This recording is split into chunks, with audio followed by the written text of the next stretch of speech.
Hello, today I'm going to do a quick update on the mini garden, stay tuned. So here you can see the chickpeas are just starting to pop up here. Then along here we've got the beans, they're all popping up now. Then here we've got the rockets, then the oregano, then the lemon balm.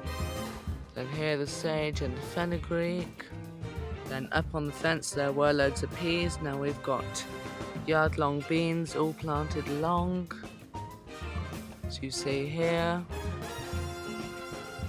And here we had the vetiver, but now we have a sunflower.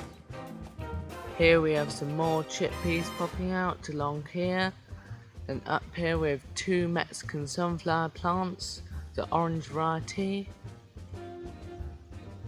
And next to the yard-long beans there's nothing here, so at some point should have something else here planted.